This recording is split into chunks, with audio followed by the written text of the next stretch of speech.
Hi ಎಲ್ರಿಗೂ ನಮಸ್ಕಾರ. Welcome back to my YouTube channel. ತುಂಬ ದಿನಗಳಾಗಿತ್ತು ನಾನು ಯೂಟ್ಯೂಬಲ್ಲಿ ಯಾವುದೇ ರೀತಿಯ ವೀಡಿಯೋಸ್‌ನ ಅಪ್ಲೋಡ್ ಮಾಡಿ.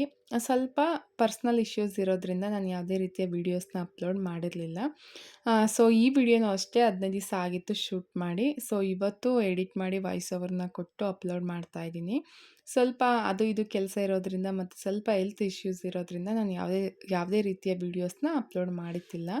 ಇನ್ನು ನಾನು ಬೆಳಗ್ಗೆ ಬೇಗ 6:30 ಅಷ್ಟರಲ್ಲಿ ಎಲ್ಲ ಎದ್ದು ರೆಡಿಯಾಗಿ ನಾನು ಹೋಗ್ತಾ ಇರೋದು ಇವಾಗ ಅರಸೀಕೆರೆಗೆ. ಅರಸೀಕೆರೆಗೆ ಏನಕ್ಕಪ್ಪ ಅಂತಂದರೆ ನಿಮ್ಮ ಹತ್ರ ಮುಂದೆ ಹೇಳ್ತೀನಿ. ಬೆಳಗ್ಗೆ ಬೇಗ ಎದ್ದು ಬಂದರೂ ನಮಗೆ ಅರಸೀಕೆರೆಗೆ ಬಸ್ಸು ಸರಿಯಾಗಿ ಸಿಗಲ್ಲ. ಇನ್ನು ಬಸ್ಸಲ್ಲೆಲ್ಲ ವಿಡಿಯೋ ಮಾಡ್ಕೊಂಡಿಲ್ಲ. ಯಾಕೆಂದರೆ ತುಂಬ ರಶ್ಶು, ಬಸ್ಸು ತುಂಬ ಕಮ್ಮಿ. ಇನ್ನು ಇದು ಅರಸೀಕೆರೆ ಬಸ್ ಸ್ಟ್ಯಾಂಡು. ಇನ್ನು ನಮ್ಮ ಅಣ್ಣ ಬಂದು ನನ್ನನ್ನು ಪಿಕ್ ಮಾಡ್ದ.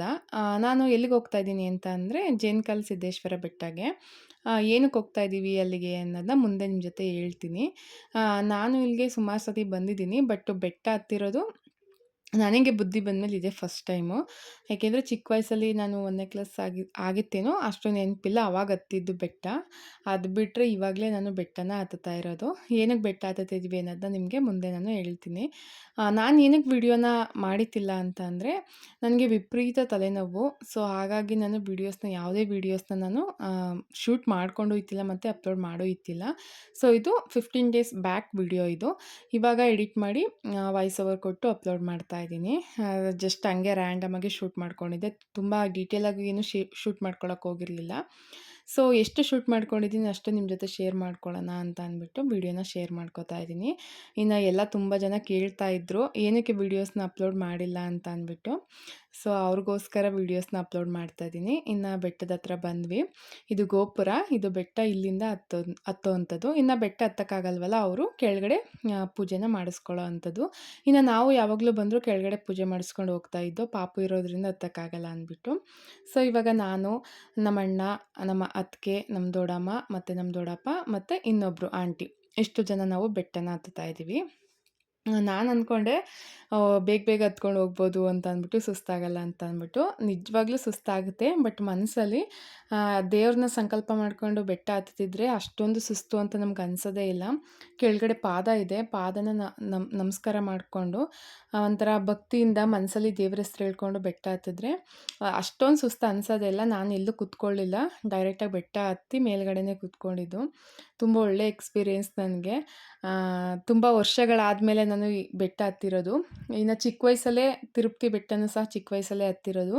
ನಾನು ಬುದ್ಧಿ ಬಂದಮೇಲಾಗಲಿ, ಮದುವೆ ಆದಮೇಲಾಗಲಿ ನಾನು ಯಾವುದೇ ರೀತಿಯ ಬೆಟ್ಟಗಳು, ದೇವಸ್ಥಾನಗಳ್ಗೆ ಅಷ್ಟೊಂದು ನಾನು ಹೋಗಿಲ್ಲ. ಸೊ ಇದು ಒಳ್ಳೆ ಎಕ್ಸ್ಪೀರಿಯೆನ್ಸ್ ನನಗೆ. ತುಂಬ ಖುಷಿಯಾಯಿತು. ಇನ್ನು ನಮ್ಮ ಅಣ್ಣ, ನಮ್ಮ ಅತ್ತಿಗೆ ಎಲ್ಲ ನಿಧಾನಕ್ಕೆ ಹತ್ಕೊಂಬರ್ತಾಯಿದ್ರು. ಏಕೆಂದರೆ ಬ್ಯಾಗ್ ಇರೋದ್ರಿಂದ ಸೊ ಪೂಜೆ ಮಾಡಬೇಕಲ್ಲ. ಸೊ ಹಾಗಾಗಿ ಬ್ಯಾಗ್ ಇರೋದ್ರಿಂದ ಹತ್ತಕ್ಕೆ ಸ್ವಲ್ಪ ಹಿಂಸೆ ಆಗುತ್ತೆ. ಹಾಗಾಗಿ ಅವರು ನಿಧಾನಕ್ಕೆ ಬರ್ತಾಯಿದ್ರು. ಇನ್ನು ನಮ್ಮ ದೊಡ್ಡಮ್ಮ ಮತ್ತು ಇನ್ನೊಬ್ಬರು ಆಂಟಿ ಎಲ್ಲ ಅವರು ಫಸ್ಟೇ ಬೆಟ್ಟ ಹತ್ತಿದ್ರು ನಾನು ಬರೋ ಅಷ್ಟಿಗೆ. ಇನ್ನು ನಾನು ಬೆಟ್ಟ ಎಲ್ಲ ಹತ್ತಿದ್ವಿ. ಏನು ಪೂಜೆ ಅಂತ ಅಂದರೆ ಇಲ್ಲಿ ಗಂಗಮ್ಮನ ಪೂಜೆ ಮಾಡಬೇಕಿತ್ತು ನಮ್ಮ ಅತ್ತಿಗೆಗೋಸ್ಕರ. ಸೊ ಹಾಗಾಗಿ ನಾವೆಲ್ಲ ಬಂದ್ವಿ. ಇನ್ನು ಇನ್ನೊಬ್ಬ ಅಣ್ಣ ಮಾತ್ರ ಬಂದಿರಲಿಲ್ಲ. ಅವನೊಬ್ಬ ಮಿಸ್ ಆಗಿದ್ದ. ಬರಲ್ಲ ಅಂತ ಅಂದಿದ್ದ. ಇನ್ನು ತುಂಬ ಚೆನ್ನಾಗಿತ್ತು ವ್ಯೂ ಮಾತ್ರ. ಎಷ್ಟು ಚೆನ್ನಾಗಿತ್ತು ಅಂದರೆ ಒಂಥರ ಪೀಸ್‌ಫುಲ್ಲಾಗಿತ್ತು. ಗಲಾಟೆ ಇಲ್ಲ, ಒಂಥರ ನಿಶ್ಶಬ್ದವಾಗಿ ಗಾಳಿ ಬೀಸೋದು. ಏನೋ ಒಂಥರ ಪಾಸಿಟಿವ್ ಎನರ್ಜಿ ಬೆಟ್ಟ ಹತ್ಬೇಕಿದ್ರೆ. ನಾನು ತುಂಬ ನಂಬ್ತೀನಿ. ಏಕೆಂದರೆ ನನಗೆ 2ನೇ ಸತಿ ಆಪ್ರೇಷನ್ ಆದಾಗ, ಆಪ್ರೇಷನ್ ಆಗೋಕ್ಕಿಂತ ಮುಂಚೆ ನನಗೆ ಇಲ್ಲಿಗೆ ಬಂದಮೇಲೆ ನನಗೆ ಏನು ಆಗಿರೋದು ಸ್ಟಿಚ್‌ಗೆ ಅನ್ನೋದು ನನಗೆ ಇಲ್ಲಿಗೆ ಬಂದು ಹೋದ್ಮೇಲೆ ನನಗೆ ಗೊತ್ತಾಗಿದ್ದು. ಇನ್ನು ಬೆಟ್ಟ ಆ ಕಡೆ ಸೈಡು, ಅಂದರೆ ದೇವ್ರಿರೋದು ಆ ಕಡೆ ಸೈಡು. ಇನ್ನು ಈ ಕಡೆ ಕೆಳಗಡೆ ಹೋಗಬೇಕು ಗಂಗಮ್ಮನ ಪೂಜೆ ಮಾಡೋದಕ್ಕೆ ಅಂತ ಅಂದ್ಬಿಟ್ಟು. ಈ ಕಡೆ ಸ್ವಲ್ಪ ಕೆಳಗಡೆ ಹೋದರೆ ಸಿಗುತ್ತೆ ಅಲ್ಲಿ ಗಂಗಮ್ಮನ ಪೂಜೆ ಮಾಡೋ ಅಂಥದ್ದು. ಇನ್ನು ಇಲ್ಲೂ ಅಷ್ಟೇ ತುಂಬ ಚೆನ್ನಾಗಿತ್ತು ಹೋಗೋದಕ್ಕೆ ಜಾಗ. ಫುಲ್ಲು ಅಂದರೆ ಬಂಡೆ, ಗಿಡಗಳು ಮಧ್ಯದಲ್ಲಿ. ತುಂಬ ಅಂದರೆ ತುಂಬ ಚೆನ್ನಾಗಿತ್ತು. ನನಗಿದು ತುಂಬ ಇಷ್ಟ ಆಯಿತು. ನಾನು ಫಸ್ಟ್ ಟೈಮು ಈ ಕಡೆ ಬಂದಿರೋ ಅಂಥದ್ದು. ಇದನ್ನೆಲ್ಲ ನೋಡಿ ತುಂಬ ಖುಷಿಯಾಯಿತು. ಇನ್ನು ಎಲ್ಲರೂ ನಾವು ಅಂದರೆ ಒಂದಿಬ್ಬರು ಮಾಡಿದ್ರು ಅವತ್ತು ಗಂಗಮ್ಮನ ಪೂಜೆನ. ಸೊ ಫಸ್ಟು ನಾವು ಹೋಗಿದ್ವಿ. ನಾವು ಹೋದಾದ್ಮೇಲೆ ಅವ್ರು ಬಂದು ಮಾಡ್ಕೊಂಡು ಹೋದ್ರು. ಇನ್ನು ಇಲ್ಲೆಲ್ಲ ನೋಡಿಕೊಂಡು ಹೋಗ್ತಾ ಇದ್ವಿ. ಇನ್ನು ನೆಕ್ಸ್ಟು ಗುಹೆ ಒಳಗಡೆ ಹೋಗಬೇಕು. ಅದಂತೂ ತುಂಬ ಚೆನ್ನಾಗಿತ್ತು ಎಕ್ಸ್ಪೀರಿಯೆನ್ಸು. ಇನ್ನು ನಾನು ನಗಾಡಿಕೊಂಡು ನಮ್ಮ ಅಣ್ಣನೂ ನಮ್ಮ ಅತ್ತಿಗೆನೂ ರೇಗಿಸ್ಕೊಂಡು ಹೋಗ್ತಾ ಇದ್ದೆ. ಯಾಕೆಂದರೆ ಅವರಿಗೆ ಆಗ್ತಾ ಇರ್ತಿಲ್ಲ. ಯಾಕೆಂದರೆ ಉಪವಾಸ ಇದ್ರಲ್ಲ. ಸೊ ಹಾಗಾಗಿ ಇನ್ನು ಇಲ್ಲಿ ಮಧ್ಯದಲ್ಲಿ ಹೋಗೋದು ತುಂಬ ಚೆನ್ನಾಗಿತ್ತು. ಎಷ್ಟು ಚೆನ್ನಾಗಿದೆ ಅಂದರೆ ಅಲ್ಲಿ ವ್ಯೂ ನೋಡೋದಕ್ಕೆ ತುಂಬ ಚೆನ್ನಾಗಿದೆ. ಅದರಲ್ಲೂ ಬೆಳಗ್ಗೆ ಬೆಳಗ್ಗೆ ಹೋದ್ರಂತೂ ಸಿಕ್ಕಾಪಟ್ಟೆ ಚೆನ್ನಾಗಿರುತ್ತೆ.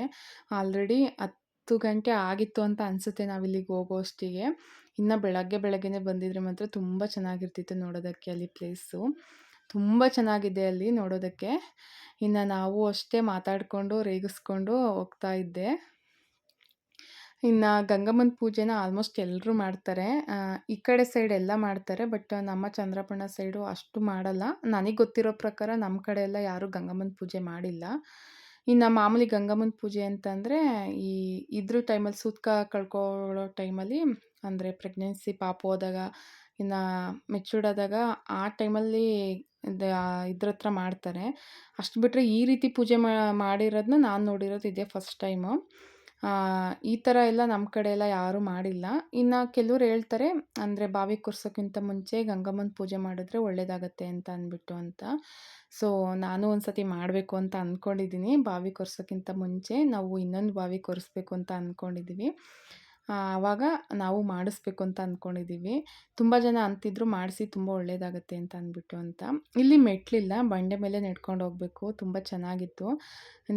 ಇನ್ನು ನಮ್ಮ ದೊಡ್ಡಮ್ಮ ದೊಡ್ಡಪ್ಪ ಎಲ್ಲ ಫುಲ್ಲು ಫಾಸ್ಟಾಗಿ ನಡ್ಕೊಂಡು ಹೋಗ್ತಾಯಿದ್ರು. ಇನ್ನು ನಾನು ನಮ್ಮ ಅಣ್ಣ ನಮ್ಮ ಅತ್ತಿಗೆ ಹಿಂದೆಗಡೆ ನಡ್ಕೊಂಡು ಬರ್ತಿದ್ವಿ. ಏಕೆಂದರೆ ಸ್ವಲ್ಪ ಕನ್ಫ್ಯೂಷನ್ ಇತ್ತು, ಎಲ್ಲಿರೋದು ಅಂತ ಅಂದ್ಬಿಟ್ಟು. ಏಕೆಂದರೆ ಇವರು ತುಂಬ ದಿವಸಗಳಾಗಿತ್ತು ಈ ಕಡೆ ಬಂದು. ಸೊ ಹಾಗಾಗಿ ಅವ್ರಿಗೂ ಮರ್ತ್ಕೊಂಡಂಗಾಗಿತ್ತು. ಇನ್ನು ಹಂಗೆ ನೋಡ್ಕೊಂಡು ಫುಲ್ಲು ಹೋಗ್ಬೇಕಾದ್ರೆ ಸಿಕ್ತು. ಫಸ್ಟು ಗಂಗಮ್ಮನ ಪೂಜೆ ಮಾಡಿಕೊಂಡು ನಂತರ ಅಲ್ಲಿ ಹೋಗಿ ಪೂಜೆ ಮಾಡಿಸೋದು ಅಂತ ಅಂದ್ಬಿಟ್ಟು ಫಸ್ಟ್ ಇಲ್ಲಿಗೆ ಬಂದ್ವಿ ನಾವು. ಇನ್ನು ಫೈನಲಾಗಿ ಸಿಕ್ತು. ನೀವು ನೋಡ್ತಿರ್ಬೋದು ಎಲ್ಲ ಫುಲ್ಲು ಬಂಡೆ ಮೇಲೇ ಹೋಗಬೇಕು. ಅಲ್ಲಿ ಮೆಟ್ಟಿಲು ಜಾಸ್ತಿ ಇಲ್ಲ, ಎಲ್ಲೋ ಒಂದಂತ ಅಷ್ಟೇ ಮೆಟ್ಲು ಇರೋದು. ಜಾರುತ್ತೇನೋ ಭಯ ಏನೋ ಅಂತ ಆ ಥರ ಏನೋ ಅನಿಸಲ್ಲ. ತುಂಬ ಚೆನ್ನಾಗಿ ನಡ್ಕೊಂಡು ಹೋಗ್ಬೋದು. ಮೆಟ್ಲು ಮೇಲ್ಗಿಂತ ಇದ್ರ ಮೇಲೆ ಚೆನ್ನಾಗಿ ನಡಿಬೋದು, ಅಷ್ಟು ಚೆನ್ನಾಗಿತ್ತು. ನೀವು ನೋಡ್ತಿರ್ಬೋದು ಎಷ್ಟು ಚೆನ್ನಾಗಿ ಕಾಣಿಸ್ತಿದೆ ಅಲ್ಲಿ ನೋಡೋದಕ್ಕೆ ಅಂತ ಅಂದ್ಬಿಟ್ಟು. ಇನ್ನು ಬೆಳಗ್ಗೆ ಬಂದಿದ್ರೆ ಇನ್ನೂ ಸಕ್ಕತ್ತಾಗಿ ಕಾಣಿಸೋದು. ಇನ್ನು ನಂಗೆ ಇಲ್ಲಿ ಒಂದು ಬೇಜಾರು ಏನು ಅಂತಂದರೆ, ಕೆಲವರು ಪೂಜೆ ಮಾಡೋಕ್ಕೆ ಬರೋರು ಪೂಜೆ ಮಾಡಿ ಹೋಗ್ತಾರೆ. ಬಟ್ ಎಲ್ಲ ಗಲೀಜೆಲ್ಲನೂ ತೊಗೊಬಂದು ನೀರಿಗೆ ಹಾಕೋಗ್ತಾರೆ. ಬಾಟ್ಲಿ ಮತ್ತು ಪೇಪರು, ಪೊರ್ಕೆ ಸಮೇತ ಪ್ರತಿಯೊಂದು ಆ ನೀರಲ್ಲಿ ಹಾಕ್ಬಿಟ್ಟು ಹೋಗಿದ್ದಾರೆ. ಪೂಜೆ ಮಾಡೋದೇನಕ್ಕೆ ಒಳ್ಳೇದಾಗಲಿ ಅಂತ. ಬಟ್ ಅಷ್ಟು ಖರ್ಚು ಮಾಡಿ ಪೂಜೆ ಮಾಡಿಬಿಟ್ಟು ಈ ಥರ ಎಲ್ಲ ಗಲೀಜು ಮಾಡೋದ್ರೆ ಪೂಜೆ ಸಲ್ಲುತ್ತಾ ಅವರಿಗೆ? ತುಂಬ ಗಲೀಜು ಮಾಡೋಗಿದ್ರು ನೀರನ್ನ ಮಾತ್ರ. ಇದನ್ನ ನೋಡಿ ತುಂಬ ಬೇಜಾರಾಯಿತು. ಇನ್ನು ಇಲ್ಲೆಲ್ಲ ಬೋಲ್ಡೆಲ್ಲ ಹಾಕಿದ್ದಾರೆ ಗಂಗಮ್ಮನ ಪೂಜೆದು. ನಾನು ಇದೇ ಫಸ್ಟ್ ಟೈಮ್ ನೋಡ್ತಾ ಇರೋದು ಈ ರೀತಿ ಎಲ್ಲ ಪೂಜೆ ಇರುತ್ತೆ ಅಂತ ಅಂದ್ಬಿಟ್ಟು ಅಂತ. ಇನ್ನು ಈ ಪೂಜೆನ ನಮ್ಮ ಅತ್ತಿಗೆಗೋಸ್ಕರ ಮಾಡ್ತಾ ಇರೋವಂಥದ್ದು. ಇನ್ನು ನಾವೆಲ್ಲರೂ ಏನೂ ತಿಂಡಿ ಆಗಲಿ ಏನೂ ತಿಂದಿರಲಿಲ್ಲ, ಉಪವಾಸನೇ ಇದ್ದಿದ್ದು. ಏಕೆಂದರೆ ಬರೋದು ಹೋಗೋದು ಸ್ವಲ್ಪ ಲೇಟ್ ಆಯಿತು. ಆದ್ದರಿಂದ ನಾವು ಅಂದ್ಕೊಂಡಿದ್ದು 7:30ಗೆಲ್ಲ ಬೆಟ್ಟ ಹತ್ತಕ್ಕೆ ಸ್ಟಾರ್ಟ್ ಮಾಡಬೇಕು ಅಂತ. ಬಟ್ ನಾವು ಹತ್ತಕ್ಕೆ ಸ್ಟಾರ್ಟ್ ಮಾಡಿದ್ದೆ ಸ್ವಲ್ಪ ಲೇಟ್ ಆಗಿತ್ತು. ಇನ್ನು ನಮ್ಮ ಅಣ್ಣಂಗಂತೂ ಆಗ್ತಾ ಇರಲಿಲ್ಲ. ಅವ್ನಿಗೆ ಸ್ವಲ್ಪ ಕಾಲೆಲ್ಲ ನೋವಾಗಿತ್ತು ಅಂದ್ಬಿಟ್ಟು ನಿಧಾನಕ್ಕೆ ನಡ್ಕೊಂಡು ಬರ್ತಾ ಇದ್ದ. ನನಗಂತೂ ಬಹಳ ಖುಷಿಯಾಯಿತು ಈ ಜಾಗ ನೋಡಿ, ಈ ಪ್ಲೇಸ್ನ ನೋಡಿ. ಎಷ್ಟು ಚೆನ್ನಾಗಿ ಕಾಣಿಸ್ತಿದೆ ಅಂದರೆ ವಿಡಿಯೋಗಿಂತ ಅಲ್ಲಿ ನಿಂತ್ಕೊಂಡು ನೋಡೋದಕ್ಕೆ ತುಂಬ ಚೆನ್ನಾಗಿ ಕಾಣಿಸ್ತಿತ್ತು. ತುಂಬ ಅಟ್ರಾಕ್ಟಿವ್ ಆಗಿತ್ತು ಪ್ಲೇಸ್ ಮಾತ್ರ. ಏನೂ ಸೌಂಡ್ ಇಲ್ಲ, ಬರೀ ಪಕ್ಷಿಗಳ ಸೌಂಡ್ ಮಾತ್ರ. ಒಂದೊಂದು ಥರ ಸೌಂಡು ಪಕ್ಷಿಗಳದ್ದು, ಸಿಕ್ಕಾಪಟ್ಟೆ ಚೆನ್ನಾಗಿತ್ತು. ಇನ್ನು ಇಲ್ಲಿ ಗಂಗಮ್ಮನ ಪೂಜೆ ಮಾಡೋದಕ್ಕೆ ಅಂತೆಲ್ಲ ನೀಟಾಗಿ ತೊಳ್ಕೊಂಡು ಇದು ಮಾಡ್ತಾಯಿದ್ದಾರೆ. ಪೂಜೆ ಎಲ್ಲ ತುಂಬ ಚೆನ್ನಾಗಾಯಿತು. ಬಿಸಿಲು ಟೈಮಲ್ಲಿ ಮಾಡೋದಕ್ಕಿಂತ ತಂಪಾಗಿರೋ ಟೈಮಲ್ಲಿ ಮಾಡಿದ್ರೆ ತುಂಬ ಚೆನ್ನಾಗಿರುತ್ತೆ. ಬೆಳಗ್ಗೆ ಹೊತ್ತು ಪೂಜೆ ಮಾಡಿದ್ರೆ ಏನೋ ಒಂಥರ ಚೆಂದ. ಈಗ ಸ್ವಲ್ಪ ಬಿಸಿಲತ್ತಿತ್ತಲ್ಲ, ಸ್ವಲ್ಪ ಏನೂ ಕಾಣಿಸ್ತಾ ಇರಲಿಲ್ಲ. ಮತ್ತು ಫೋನಲ್ಲಿ ವಿಡಿಯೋ ಮಾಡಬೇಕಿದ್ರೆ ಫೋನ್ ಫುಲ್ ಹೀಟ್ ಆಗ್ತಾಯಿತ್ತು, ಅಷ್ಟು ಬಿಸಿಲಾಗ್ತಿತ್ತು.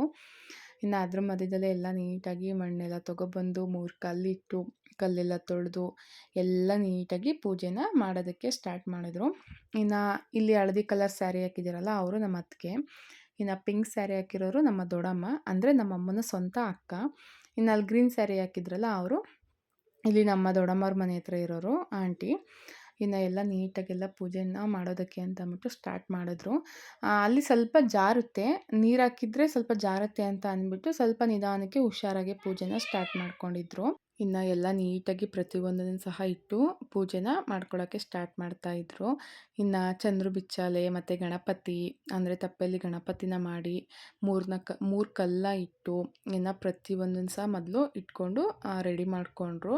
ಇನ್ನು ಪೂಜೆಗೆ ಚಿಗಣಿ ಮತ್ತು ತೊಮಟನ ಸಹ ಮಾಡ್ಕೊಬಂದಿದ್ರು ಪೂಜೆ ಮಾಡೋದಕ್ಕೆ ಅಂತ ಅಂದ್ಬಿಟ್ಟು. ಇಲ್ಲಿ 3 ಬಾಳೆದೆಲೆ ಎಲ್ಲ ಇಟ್ಟು ಈಗ ಕಳಸನ ಸಹ ಇಡ್ತಾರೆ. ಇನ್ನು ಅಲ್ಲೇ ಸಿಂಟೆಕ್ಸ್ ಇರೋದ್ರಿಂದ ಅಲ್ಲಿಂದನೇ ನೀರನ್ನ ತೊಗೊಬರ್ತಾರೆ. ಇಲ್ಲಿ ನೀರು ತೊಗೊಳ್ಳಿಲ್ಲ, ಸಿಂಟೆಕ್ಸಲ್ಲೇ ತೊಗೊಬಂದರು. ಇನ್ನು ಎಲ್ಲದಕ್ಕೂ ದಾರನೆಲ್ಲ ಹಾಕಿ ಎಲ್ಲ ನೀಟಾಗಿ ಪೂಜೆನ ಮಾಡ್ಕೋತಾಯಿದ್ರು. ತುಂಬ ಬಿಸಿಲಾಗ್ತಿತ್ತು ಮಾತ್ರ. ಸ್ವಲ್ಪ ಬೇಗನೆ ಬಂದಿದ್ದರೆ ಬೇಗನೆ ಆಗೋಗ್ತಿತ್ತು.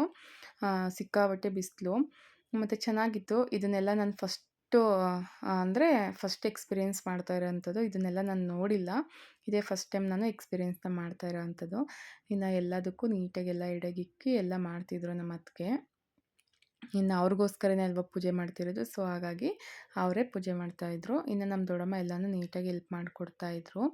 ಈ ರೀತಿ 3 ಕಳಸನ ಇಟ್ಟು ಅದಕ್ಕೆ ಒಂದು ಕಳಸಕ್ಕೆ ಮಾತ್ರ ಕೆಳಗಡೆ ಅಕ್ಕಿನ ಹಾಕಿ ಕಾಯಿನ ಇಟ್ಟು ಇನ್ನು ಅದಕ್ಕೆ ಬ್ಲೌಸ್ ಪೀಸ್ನ ಸುತ್ತಬಿಟ್ಟು ಎಲ್ಲ ಇದಕ್ಕೂ ದಾರನ ಹಾಕಿ ಕಳಸದೊಳಕ್ಕೆ ಕಾಯಿನು ಮತ್ತು ಹೂವು, ಅರಿಶಿನ, ಕುಂಕುಮ ಎಲ್ಲ ಹಾಕಿ ಇನ್ನು 3 ಬಾಳೆದೆಲೆಗೆ ವೀಳ್ಯದೆಲೆ, ಬಾಳೆಹಣ್ಣು, ತೊಮಟ, ಚಿಗಣಿ ಈ ರೀತಿ ಎಲ್ಲ ಇಟ್ಟು ಮತ್ತು ಕಡಲೆಕಾಳು, ಕಡಲೆಬೇಳೆ ಈ ಥರದ್ದು ಉಸ್ಲಿ ಥರ ಮಾಡಿರ್ತಾರಲ್ಲ, ಅಂದರೆ ನೆನೆಸಿಟ್ಟು ಅಕ್ಕಿ ಅದನ್ನೆಲ್ಲ ಹಾಕಿ ಅದನ್ನೆಲ್ಲ ಸಹ ಸ್ವಲ್ಪನ ಇಟ್ಟು ಪೂಜೆ ಮಾಡ್ತಿದ್ರು. ಇನ್ನು ದೀಪಕ್ಕೆ ಬತ್ತಿಯನ್ನು ಸಹ ಹಾಕಿ ದೀಪನ ಸಹ ಅಂಟಿಸೋಕ್ಕೆ ಅಂತ ಅಂದ್ಬಿಟ್ಟು ಎಲ್ಲನೂ ನೀಟಾಗಿ ರೆಡಿ ಮಾಡ್ಕೊಂಡಿದ್ರು. ಈಗ ನಮ್ಮ ಅತ್ತಿಗೆ ಪೂಜೆನ ಮಾಡ್ತಾಯಿದ್ದಾರೆ ಅರಿಶಿನ ಕುಂಕುಮ ಎಲ್ಲ ಇಟ್ಕೊಂಡು. ಇನ್ನು ಅತ್ತಿಗೆ ಪೂಜೆ ಮಾಡಾದ್ಮೇಲೆ ಇನ್ನೆಲ್ಲರೂ ಪೂಜೆ ಮಾಡಿ ಲಾಸ್ಟಿಗೆ ಹಾಲನ್ನ ಕಳಸಕ್ಕೆ ಮತ್ತು ಅಲ್ಲಿರುವಂತಹ ನೀರಿಗೆ ಬಿಡಬೇಕು. ಇನ್ನೆಲ್ಲ ಪೂಜೆ ಎಲ್ಲ ಮುಗಿಸ್ಕೊಂಡು ನಂತರ ನಾವು ಆ ದೇವಸ್ಥಾನ ಹತ್ರ ಹೋಗಬೇಕಿತ್ತು. ಸೊ ಇಲ್ಲಿ ಬೇಗನೆ ಎಲ್ಲ ಪೂಜೆನ ಸಹ ಮುಗಿಸ್ಕೊತಾ ಇದ್ರು.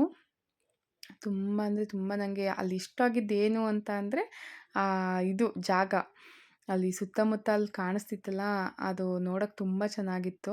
ಇನ್ನು ನಮ್ಮ ಅಣ್ಣ ವಿಡಿಯೋ ಮಾಡ್ತೀನಿ ಅಂತ ತಗೊಂಡ, ಅವಂದೇ ಮಾತ್ರ ಕ್ಲಿಪ್ಪಿಂಗ್ ತೊಗೊಂಡು ಇಟ್ಟವನೇ. ಇನ್ನು ಅದನ್ನೊಂದು ನೋಡಿಕೊಂಡು ಅದನ್ನೊಂದು ಆ್ಯಡ್ ಮಾಡಿದೆ, ಕ್ಲಿಪ್ಪಿಂಗ್ ಚೆನ್ನಾಗಿದೆ ಅಂತ ಅಂದ್ಬಿಟ್ಟು ಅಂತ. ಇನ್ನು ನನ್ನನ್ನು ತುಂಬ ಜನ ಕೇಳ್ತಾ ಇದ್ದಾರೆ ಏನಪ್ಪ ಅಂತ ಅಂದರೆ, ನೀವೇನಕ್ಕೆ ಫೇಸ್ನ ತೋರಿಸ್ತಾ ಇಲ್ಲ ವಿಡಿಯೋ ಮಾಡಬೇಕಿದ್ರೆ ಫೇಸ್ನ ತೋರಿಸಿ ಚೆನ್ನಾಗಿರುತ್ತೆ ಅಂತ ಅಂದ್ಬಿಟ್ಟು ಅಂತ. ಫೇಸ್ನ ನಾನು ಯಾಕೆ ತೋರಿಸ್ತಿಲ್ಲ ಅಂತ ಅಂದ್ಬಿಟ್ಟು ನಿಮ್ಮ ಜೊತೆ ನಾನು ನೆಕ್ಸ್ಟು ನಿಜವಾಗ್ಲೂ ಶೇರ್ ಮಾಡ್ಕೋತೀನಿ. ಅದಕ್ಕೊಂದು ರೀಸನ್ ಇದೆ. ಆ ರೀಸನ್ನ ನಾನು ನಿಮ್ಮ ಜೊತೆ ಶೇರ್ ಮಾಡ್ಕೋತೀನಿ. ಅಂದರೆ ನಿಮ್ಮ ಜೊತೆ ನಾನು ನನ್ನ ಲೈಫ್ ಸ್ಟೋರಿನ ಶೇರ್ ಮಾಡ್ಕೋಬೇಕು ಅಂತ ಅಂದ್ಕೊಂಡಿದ್ದೀನಿ. ಬಟ್ ಅದಕ್ಕೆ ಒಂದು ಟೈಮ್ ಅನ್ನೋದು ಬರ್ತಾ ಇಲ್ಲ. ಆ ಟೈಮ್ ಬಂದ ತಕ್ಷಣ ನನ್ನ ಲೈಫಲ್ಲಿ ಏನಾಗಿತ್ತು ಮತ್ತು ನಾನೇನಕ್ಕೆ ಫೇಸ್ನ ತೋರಿಸಿ ವಿಡಿಯೋನ ಮಾಡ್ತಿಲ್ಲ ಅನ್ನೋದನ್ನ ನಿಮ್ಮ ಜೊತೆ ನಿಜವಾಗ್ಲೂ ನಾನು ಶೇರ್ ಮಾಡ್ಕೋತೀನಿ. ಇನ್ನು ನಮ್ಮ ಅಣ್ಣನೂ ಅಷ್ಟೇ. ಅಲ್ಲಿ ದೀಪ ಅಂಟಿಸಿದ ತಕ್ಷಣ ಗಾಳಿಗೆ ಆರೋಗ್ತಿತ್ತು. ಸೊ ಅದಕ್ಕಾಗಿ ಕರ್ಪೂರನ ಇಟ್ಟು ದೀಪದ ಮೇಲೆ ಅಂಟಿಸಿದ್ದ ನಮ್ಮ ಅಣ್ಣ. ಇನ್ನು ನಮ್ಮ ಅಣ್ಣನೂ ಅಷ್ಟೇ ಎಲ್ಲನೂ ಪೂಜೆ ಮಾಡ್ದ. ಇನ್ನು ನಾವೆಲ್ಲರೂ ಅಷ್ಟೇ ಪೂಜೆನ ಮುಗಿಸ್ಕೊಂಡ್ವಿ. ಇನ್ನು ಪೂಜೆ ಎಲ್ಲ ಮುಗಿಸ್ಕೊಂಡಾದ್ಮೇಲೆ ಇನ್ನು ಬಂದಿರೋಂತಹ ಮುತ್ತೈದೆಯರಿಗೆ ಅರಿಶಿನ ಕುಂಕುಮ ಎಲ್ಲ ಅದಕ್ಕೆ ಕೊಟ್ಟು ಅಂದರೆ ಮಾಡಿರೋಂಥ ಪ್ರಸಾದನ ಎಲ್ಲ ಕೊಟ್ಟು ಇನ್ನು ಪೂಜೆ ಎಲ್ಲ ಮುಗಿಸ್ಕೊಂಡ ನಂತರ ಏನೋ ಒಂಥರ ರಿಲೀಫ್ ಅಂತ ಅನಿಸುತ್ತೆ. ಯಾಕೆಂದರೆ ಪೂಜೆ ಮಾಡೋಕ್ಕಿಂತ ಮುಂಚೆ ಅಯ್ಯೋ ಎಲ್ಲ ನೀಟಾಗಿ ಆದರೆ ಸಾಕಲ್ಲ ಅಂತ ಅನಿಸುತ್ತೆ. ಪೂಜೆ ಎಲ್ಲ ನೀಟಾಗಿ ಆದಮೇಲೆ ಏನೋ ಒಂಥರ ರಿಲೀಫು. ಅಬ್ಬಾ ಸದ್ಯ ಪೂಜೆ ಎಲ್ಲ ನೀಟಾಗಿ ಆಯ್ತಲ್ಲ ಅನ್ನೋದು ಆ ಖುಷಿ ನಮಗೆ ಸಿಕ್ತು. ಇನ್ನು ಇದು ಪೂಜೆ ಎಲ್ಲ ಮುಗಿಸ್ಕೊಂಡಾದ್ಮೇಲೆ ಬೆಟ್ಟದ ಮೇಲ್ಗಡೆ ಹೋಗಬೇಕಿತ್ತು. ಅಲ್ಲೂ ಪೂಜೆ ಮುಗಿಸ್ಕೋಬೇಕಿತ್ತು. ಇನ್ನು ಎಲ್ಲ ಆಯಿತು, ಅರಿಶಿನ ಕುಂಕುಮ ಎಲ್ಲ ಕೊಟ್ಟು ಮಾಡಿ ಪ್ರಸಾದ ತಿಂದು ಈಗ ಮೇಲ್ಗಡೆ ಬಂದ್ವಿ. ಈಗ ಮೇಲ್ಗಡೆ ಬಂದ ತಕ್ಷಣ ನನಗೆ ಅಲ್ಲಿ ಸ್ವಲ್ಪ ಭಯ ಇತ್ತು, ವಿಡಿಯೋ ಮಾಡ್ಬೋದೋ ಇಲ್ವೋ ಅನ್ನೋದು. ಯಾಕೆಂದರೆ ಅಲ್ಲಿ ಸ್ವಲ್ಪ ಬೋಲ್ಡ್ ಹಾಕಿದ್ರು ವಿಡಿಯೋನ ತೊಗೊಳಂಗಿಲ್ಲ ಅಂತ ಅಂದ್ಬಿಟ್ಟು. ಆದರೂ ಸಣ್ಣಗೆ ಒಂದೊಂದೇ ಕ್ಲಿಪ್ಪಿಂಗ್ನ ತೊಗೊಂಡೆ. ಇನ್ನು ಅಲ್ಲೂ ಅಷ್ಟೇ ಇದು ಕೇಳ್ಬೋದು, ಅಪ್ಪಣೆನ ಕೇಳುವಂಥದ್ದು ಇತ್ತು. ನಾನು ಸಹ ಕೇಳಿದೆ. ನನಗೆ ಸ್ವಲ್ಪ ನಿಧಾನ ಅಂತ ಬಂತು. ನಾನು ಕೇಳಿದ್ದು ಇಷ್ಟೇ, ಮನೆ ಕಟ್ಟೋದು ಬೇಗ ಆಗುತ್ತೋ ಇಲ್ವೋ ಅನ್ನೋದು. ಅದಕ್ಕೆ ಸ್ವಲ್ಪ ನಿಧಾನ, ಬಟ್ ನೀವು ಮನೆ ಕಟ್ಟೋಕ್ಕೆ ಕೈ ಹಾಕಿದ್ರೆ ತಂತಾನಾಗೆ ಆಗುತ್ತೆ. ನೀವು ಕೈ ಹಾಕ್ದಲೇ ಕಟ್ಬೋದಾ ಅಂತ ಅಂದರೆ ಸ್ವಲ್ಪ ನಿಧಾನ ಆಗುತ್ತೆ ಅಂತ ಅಂದರು. ಅಪ್ಪಣೆ ಎಲ್ಲ ಕೇಳ್ಕೊಂಡಾಯಿತು. ಇನ್ನು ಅಲ್ಲಿ ಸ್ವಲ್ಪ ಹೊತ್ತು ಒಂದು 10 ನಿಮಿಷ ಕೂತಿದ್ವಿ. ಇನ್ನು ಕೂತ್ಕೊಂಡಾದ್ಮೇಲೆ ಇನ್ನು ಅಲ್ಲಿ ತುಂಬ ಜನ 101 ಎಡೆನ ಮಾಡಿಸ್ತಾರೆ. ಇನ್ನು ಅವರೆಲ್ಲ ಪ್ರಸಾದನ ಕೊಡ್ತಾರೆ. ಬಾಳೆಹಣ್ಣು ತಂಬಿಟ್ಟು ಎಲ್ಲ ಪ್ರತಿಯೊಂದೂ ಅವ್ರು ಏನೇನು ಮಾಡ್ಕೊಬಂದಿರ್ತಾರೆ ಅದನ್ನೆಲ್ಲ ಹಂಚ್ತಾರೆ. ತುಂಬ ಜನ ಮಾಡಿಸ್ತಾರೆ 101 ಎಡೆನ. ತುಂಬ ಬೆಂಗಳೂರು ಕಡೆಯಿಂದನೇ ಜಾಸ್ತಿ ಜನ ಬರ್ತಾರೆ ಮಾಡಿಸೋದಕ್ಕೆ. ಇನ್ನು ನಮ್ಮ ದೊಡ್ಡಮ್ಮ, ಅಣ್ಣ, ಅತ್ತಿಗೆ ಎಲ್ಲ ನಿಧಾನಕ್ಕೆ ಇಳ್ಕೊಬಂದರು ಕೂತಿದ್ದು. ಇನ್ನು ನಾನು ಮತ್ತು ನಮ್ಮ ದೊಡ್ಡಪ್ಪ ಬೇಗ ಬಂದ್ವಿ. ಬೇಗ ಇಳಿದ್ರೆ ಅಷ್ಟೊಂದು ಸುಸ್ತಂತ ಅನಿಸಲ್ಲ, ನಿಧಾನಕ್ಕೆ ಬಂದರೆ ಸುಸ್ತಾಗುತ್ತೆ. ಇನ್ನು ನಾನು ಕೆಳಗಡೆ ಬಂದು ಕೂತ್ಕೊಂಡಾದ್ಮೇಲೆ ನಮ್ಮ ದೊಡ್ಡಪ್ಪ, ದೊಡ್ಡಮ್ಮ ಬಂದರು. ಇನ್ನು ನಾನು ಕೆಳಗಡೆ ಬಂದು ಕೂತ್ಕೊಂಡು ಒಂದು 20 ನಿಮಿಷ ಆಗಿತ್ತು ಅವ್ರು ಬಂದಾಗ. ಇನ್ನು ಕೂತ್ಕೊಂಡಾದ್ಮೇಲೆ ಇನ್ನು ಇಲ್ಲಿ ಪ್ರತಿ ದಿವಸ ಊಟ ಇರುತ್ತೆ. ಸೊ ನಾವು ಪ್ರಸಾದಕ್ಕೆ ಅಂತ ಅಂದ್ಬಿಟ್ಟು ಹೋದ್ವಿ. ಪ್ರಸಾದ ತಿನ್ನೋದಕ್ಕೆ ಅಂತ ಅಂದ್ಬಿಟ್ಟು. ಇನ್ನು ಇಲ್ಲಿ ಬಂದ್ವಿ. ಜನ ಏನು ಜಾಸ್ತಿ ಇತ್ತಿಲ್ಲ. ಏಕೆಂದರೆ ಶನಿವಾರ ಆಗಿರೋದ್ರಿಂದ ಅಷ್ಟೊಂದು ಜನ ಇರೋದಿಲ್ಲ. ಇನ್ನು ಅಲ್ಲಿಂದ ಆದಮೇಲೆ ನಮ್ಮ ಅಣ್ಣ ಇನ್ನೊಂದು ದೇವಸ್ಥಾನ ಹತ್ರ ಕರ್ಕೊಂಡೋದ್ರು. ಅಲ್ಲಿ ಕರ್ಪೂರ ಹಚ್ಬಿಟ್ಟು ಬರೋದಾ, ಆಮೇಲೆ ಹಂಗೆ ಹೋಗೋದಾ ಮನೆಗೆ ಅಂತ ಅಂದ್ಬಿಟ್ಟು ಅಂತ. ಇಲ್ಲಿ ಬಂದು ಪ್ರದಕ್ಷಿಣೆ ಹಾಕಿದ್ರು. ಕರ್ಪೂರ ಎಲ್ಲ ಹಚ್ಚಿ ಮನೆಗೆ ಹೋಗೋಕ್ಕೆ ಅಂತ ಅಂದ್ಬಿಟ್ಟು ಬಂದ್ವಿ. ಇನ್ನು ಇಲ್ಲಿ ಮಕ್ಳುಗಳು ದೇವ್ರನ್ನ ಕುಣ್ಸೋದಕ್ಕೆ ಅಂತ ಅಂದ್ಬಿಟ್ಟು ಏನೋ ಮಾಡ್ತಾಯಿದ್ರು. ತುಂಬ ಚೆನ್ನಾಗಿತ್ತು ಅದನ್ನ ನೋಡೋಕ್ಕೆ. ಇನ್ನು ಅಲ್ಲೆಲ್ಲ ಮನೆಗೋಗಿ ಮನೇಲೆಲ್ಲ ಊಟ ಎಲ್ಲ ಮುಗಿಸ್ಕೊಂಡು ಇನ್ನು ನಾವು ಚಂದ್ರಪಟ್ಟಣಕ್ಕೆ ಬರೋಕ್ಕೆ ಅಂತ ಬಂದ್ವಿ. ಇನ್ನು ಬೈಕಲ್ಲೇ ಬಂದಿದ್ದು. ಹೋಗ್ಬೇಕಾದ್ರೆ ಬಸ್ಸಲ್ಲಿ ಆ ಬಸ್ಸು ಸಹವಾಸ ಬೇಡ ಅಂತ ಅನಿಸ್ಬಿಟ್ಟೈತೆ, ಅಷ್ಟು ಬೇಜಾರಾಗಿದೆ. ನಮ್ಮ ಚಂದ್ರಪಟ್ಟಣದಿಂದ ಶಿವಮೊಗ್ಗಕ್ಕೆ ಗಾಡಿಗಳು ಸಿಕ್ಕಾಪಟ್ಟೆ ಕಮ್ಮಿ. ಆ ಕಮ್ಮಿ ಗಾಡೀಲಿ ಸಿಕ್ಕಾಪಟ್ಟೆ ರಶ್ಶು. ಮತ್ತಿನ್ನು ಅರಸೀಕೆರೆಯಿಂದ ಚಂದ್ರಪಟ್ಟಣಕ್ಕೆ ಗಾಡಿಗಳೇ ಸಿಗಲ್ಲ ನಮಗೆ. ಮೈಸೂರು ಗಾಡಿ ಮಾತ್ರ ಕಾಯಬೇಕು. ಅದೊಂದು ಹಿಂಸೆ ನಮಗೆ. ಅದಕ್ಕೋಸ್ಕರ ಇನ್ನೊಂದು ಸತಿ ಹೋಗೋದಾದರೆ ಬೈಕಲ್ಲೇ ಹೋಗ್ಬಿಡೋಣ ಅನ್ನೋಷ್ಟು ಬೇಜಾರಾಗಿಬಿಟ್ಟಿತ್ತು ನನಗೆ ಮಾತ್ರ. ಬೆಳಗ್ಗೆ ಸುಮಾರು 6:15ಗೆ ಬಂದವಳು 7:45ವರೆಗೂ ಬಸ್ ಸ್ಟ್ಯಾಂಡಲ್ಲೇ ಇದ್ದೀನಿ. ಒಂದು ಬಸ್ಸು ಸಹ ಬರ್ನಿಲ್ಲ. ಬಂದಿದ್ದು ಒಂದು ಬಸ್ಸು, ಅದಕ್ಕೆ ನಿಂತ್ಕೊಳ್ಳೋಕ್ಕೂ ಜಾಗ ಇರಲ್ಲ, ಅಷ್ಟು ರಶ್ ಆಗುತ್ತೆ. ಬರೀ ಲೇಡೀಸೇ. ನಾವು ಅಪ್ರೂಪಕ್ಕೆ ಬಸ್ಸಲ್ಲಿ ಹೋಗ್ತೀವಲ್ಲ, ನಮಗೆ ಇಷ್ಟೊಂದು ಬ್ಯಾಡಾಗಿ ಎಕ್ಸ್ಪೀರಿಯೆನ್ಸ್ ಆಗುತ್ತೆ ಅಂದರೆ, ದಿನ ಕಾಲೇಜ್ ಹುಡುಗರು ಅವರು ಇವರು ಏನಾದರೂ ಎಮರ್ಜೆನ್ಸಿ ಇರೋರು ಹೋಗೋಕ್ಕೆ ಏನು ಗತಿ ಅಂತ ನಿಜವಾಗ್ಲೂ ನನಗೆ ಅದೇ ಅನ್ನಿಸ್ತು. ಎಷ್ಟು ಜನ ಲೇಡೀಸ್ ಅಂತ ಅಂದರೆ ಅವ್ರು ಹೆಂಗೆ ಬಿಹೇವ್ ಮಾಡ್ತಾರೆ ಅಂದರೆ ಫುಲ್ಲು ರ್ಯಾಶಾಗಿ, ಏನೋ ಅವ್ರದ್ದೇ ಅದೆಲ್ಲ ಅನ್ನೋ ರೀತಿಲಿ ತಗೋತಾರೆ. ತುಂಬ ಅಂದರೆ ತುಂಬ ಕೆಟ್ಟ ಎಕ್ಸ್ಪೀರಿಯೆನ್ಸು ನನಗೆ ಮಾತ್ರ. ನನಗೆ ಯಾವಾಗಲೂ ಅರಸೀಕೆರೆಗೆ ಹೋಗಬೇಕು ಅಂದರೆ ಬಸ್ಸಲ್ಲಿ ಹೋಗೋದಂದರೆ ಮೈಯೆಲ್ಲ ಉರಿಯುತ್ತೆ. ಬಸ್ಸೇ ಇರಲ್ಲ. ನಮ್ಮ ಹಾಸನಿಗೆ ಮಾತ್ರ 10 ನಿಮಿಷಕ್ಕೂ ಬಸ್ಸು, 10 ನಿಮಿಷಕ್ಕಲ್ಲ, ಒಂದೊಂದು ನಿಮಿಷಕ್ಕೆ ಬಸ್ ಇರುತ್ತೆ. ಅರಸೀಕೆರೆಗೆ ಮಾತ್ರ ಆ ಕಡೆಯಿಂದ ಬರಬೇಕು ಅಂದರೆ ಮೈಸೂರು ಗಾಡಿ ಕಾಯಬೇಕು, ಈ ಕಡೆಯಿಂದ ಹೋಗ್ಬೇಕಂದ್ರೆ ಶಿವಮೊಗ್ಗ ಗಾಡಿ ಕಾಯಬೇಕು. ಇನ್ನು ಅವು ಗಂಟೆಗೋ 2 ಗಂಟೆಗೋ ಒಂದೊಂದು ಬರ್ತವೆ. ಯಾರು ಹೋಗ್ತಾರಪ್ಪ ಈ ಬಸ್ಸಲ್ಲಿ, ಈ ಹೆಂಗಸ್ರುಗಳ ಮಧ್ಯದಲ್ಲಿ ಅಂತ ಅನಿಸ್ಬಿಡುತ್ತೆ, ಅಷ್ಟು ಬೇಜಾರು. ಇನ್ನು ನಾವು ಚಂದ್ರಪಟ್ಟಣಕ್ಕೆ ಬಂದ ತಕ್ಷಣ ಇಲ್ಲಿ ಸುತ್ತಮುತ್ತಲಿರೋ ಗ್ರಾಮ ದೇವತೆಗಳೆಲ್ಲ ಕರೆಸಿ ಮೆರವಣಿಗೆ ಮಾಡಿಸ್ತಿದ್ರು. ಬಟ್ ಏನಕ್ಕೆ ಮೆರವಣಿಗೆ ಮಾಡಿಸ್ತಿದ್ರು ಅಂತ ಗೊತ್ತಿಲ್ಲ. ಎಲ್ಲ ಊರಿನ ಗ್ರಾಮ ದೇವತೆಗಳನ್ನ ಕರೆಸಿದ್ರು. ನಮ್ಮೂರ ಪಕ್ಕದಲ್ಲಿರುವ ಮುಳ್ಕಟ್ಟಮ್ಮನ್ನು ಸಹ ಕರೆಸಿದ್ರು. ತುಂಬ ಚೆನ್ನಾಗಿತ್ತು ಇದನ್ನ ನೋಡೋಕ್ಕೆ. ನಾನು ಏನು ಅಂತ ಶಾಕಲ್ಲಿ ನೋಡ್ತಾ ಇದ್ದೆ. ಆಮೇಲೆ ಗೊತ್ತಾಯಿತು ಸುತ್ತಮುತ್ತ ಇರೋ ಗ್ರಾಮ ದೇವತೆಗಳನ್ನ ಕರೆಸ್ಬಿಟ್ಟು ಮಾಡ್ತಾಯಿದ್ದಾರೆ, ಏನೋ ಫಂಕ್ಷನ್ ಥರ ಮಾಡ್ತಾಯಿದ್ದಾರೆ. ಯಾರೋ ಒಬ್ಬರು, ಅವ್ರು ಯಾರು ಅಂತ ಗೊತ್ತಿಲ್ಲ, ಅವ್ರು ಕರೆಸಿರೋದು ಅಂತ ಅಂದರು. ಇನ್ನು ಅಲ್ಲಿಂದ ನಮ್ಮ ಚಂದ್ರಪಟ್ಟಣಕ್ಕೆ ಬಂದ ತಕ್ಷಣ ಏನೋ ಒಂಥರ ಮನ್ಸಿಗೆ ಸಮಾಧಾನ. ನಾವು ಯಾವುದೇ ಊರಿಗೆ ಹೋದ್ರೂ ನಮ್ಮೂರಿಗೆ ಬಂದ್ರೇ ನಮಗೆ ನೆಮ್ಮದಿ. ಇನ್ನು ಚಂದ್ರಪಟ್ಟಣಕ್ಕೆ ಬಂದಾದಮೇಲೆ ನನ್ನ ಮಗಂಗೆ ಏನಾದ್ರು ತೊಗೊಳ್ಳೋಣ ಅಂತ ಅಂದ್ಬಿಟ್ಟು, ಯಾವಾಗಲೂ ಹೋಗ್ತೀವಲ್ಲ ಐಡಿಯಲ್ಗೆ, ಅಲ್ಲಿಗೆ ಹೋಗ್ಬಿಟ್ಟು ಸ್ವಲ್ಪ ತಿನ್ನೋದಕ್ಕೆ ಏನಾದ್ರು ತೊಗೊಂಡೆ. ಇನ್ನು ತೊಗೊಂಡಾದ್ಮೇಲೆ ಇನ್ನು ತುಂಬ ಅಂದರೆ ತುಂಬ ತಲೆನೋವು ಕಾಣಿಸ್ಕೊಂಡಿತ್ತು. ಏಕೆಂದರೆ ನಾನು ಟೈಮ್ ಟು ಟೈಮ್ ಊಟ ತಿಂಡಿ ಏನಾದರೂ ಮಿಸ್ ಮಾಡಿದ್ರೆ ಹೆವಿ ತಲೆನೋವು ನನಗೆ. ಈ ತಲೆನೋವಿಗೋಸ್ಕರನೇ ನಾನು ಇಷ್ಟಿನ ನಾನು ಯಾವುದೇ ರೀತಿಯ ವೀಡಿಯೋಸ್ನ ನಾನು ಅಪ್ಲೋಡ್ ಮಾಡಿಲ್ಲ. ವೀಡಿಯೋ ಶೂಟ್ನೂ ಸಹ ನಾನು ಮಾಡ್ಕೊಂಡಿಲ್ಲ. ಅಷ್ಟು ತಲೆನೋವು. ತುಂಬ ಹಾಸ್ಪಿಟಲ್ನ ಸುತ್ತಿದ್ದೀವಿ. ಕೊನೆಗೆ ಒಂದು ಹಾಸ್ಪಿಟಲ್ಗೆ ಹೋಗಿ ಒಂದು ಸ್ವಲ್ಪ ಕಮ್ಮಿ ಆಗಿತ್ತು. ಬಟ್ ಈ ರೀತಿ ಏನಾದರೂ ಒಂದು ಸ್ವಲ್ಪ ಹೆಚ್ಚು ಕಮ್ಮಿ ವೇರಿಯೇಷನ್ ಆದರೆ ನನಗೆ ಫುಡ್ಡಲ್ಲಾಗಲಿ ವೆದರಲ್ಲಾಗಲಿ ಮತ್ತೆ ತಲೆನೋವು ಜಾಸ್ತಿ ಆಗುತ್ತೆ. ಇನ್ನು ಈ ವಿಡಿಯೋ 15 ದಿವಸ ಆದಮೇಲೆ ಎಲ್ಲ ಬೈತಿದ್ರು, ವಿಡಿಯೋ ಮಾಡಿಕೊಂಡು ಎಡಿಟ್ ಮಾಡು ಇಲ್ಲ, ಅಪ್ಲೋಡು ಮಾಡಿಲ್ಲ ಅಂತ ಅಂದ್ಬಿಟ್ಟು.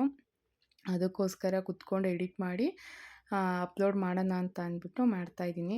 ಇನ್ನು ನಮ್ಮೂರು ಟರ್ನಿಂಗ್ ತೊಗೊಂಬಿಟ್ರೆ ಸಾಕು, ನಮಗೇನೋ ಸ್ವರ್ಗ ಸಿಕ್ದಂಗೆ ಆಗುತ್ತೆ ನಮ್ಮೂರಿಗೆ ಬಂದರೆ. ಎಲ್ಲರಿಗೂ ಅವ್ರವ್ರ ಊರು ಸ್ವರ್ಗದ ಥರನೇ ಕಾಣಿಸುತ್ತೆ. ನನಗೂ ಅಷ್ಟೇ ನಮ್ಮೂರಂದರೆ ತುಂಬ ಇಷ್ಟ. ಅದರಲ್ಲೂ ನನಗೆ ಹಳ್ಳಿಲಿರೋದೇ ಅಂದರೆ ತುಂಬ ಇಷ್ಟ. ನನಗೆ ಸಿಟಿ ಅಷ್ಟೊಂದು ಇಷ್ಟನೇ ಆಗಲ್ಲ. ಇನ್ನು ನಮ್ಮ ರೂಟಲ್ಲಿ ಮುರಾರ್ಜಿ ಸ್ಕೂಲು ಮತ್ತು ಕಾನ್ವೆಂಟು ಎಲ್ಲ ಇದೆ. ಸೊ ನಮಗೆಲ್ಲ ಹತ್ರನೇ ಇಲ್ಲಿ. ಇನ್ನು ಚಂದ್ರಪಟ್ಟಣಕ್ಕೂ ಹತ್ರನೇ ನಮ್ಮೂರಿಂದ, ಬರೀ 5ರಿಂದ 6 ಕಿಲೋಮೀಟ್ರ್ ಆಗುತ್ತೆ ಅಷ್ಟೇ. ಇನ್ನು ಈ ವಿಡಿಯೋನ ಇಲ್ಲಿಗೆ ಎಂಡ್ ಮಾಡ್ತಾಯಿದ್ದೀನಿ. ಐ ಹೋಪ್ ಈ ವಿಡಿಯೋ ನಿಮ್ಗೆ ಇಷ್ಟ ಆದರೆ ಪ್ಲೀಸ್ ಲೈಕ್ ಮಾಡಿ, ಶೇರ್ ಮಾಡಿ ಮತ್ತು ಕಮೆಂಟ್ ಮಾಡಿ. ನಿಮ್ಮ ಅನಿಸಿಕೆಗಳು ಏನೇ ಇದ್ದರೂ ಸಹ ಕಮೆಂಟ್ ಮೂಲಕ ತಿಳಿಸಿ. ಈ ವಿಡಿಯೋದಲ್ಲಿ ಏನಾದರೂ ತಪ್ಪಾಗಿದ್ದರೆ ದಯವಿಟ್ಟು ಕ್ಷಮಿಸಿ. ಎಲ್ರಿಗೂ ಧನ್ಯವಾದಗಳು.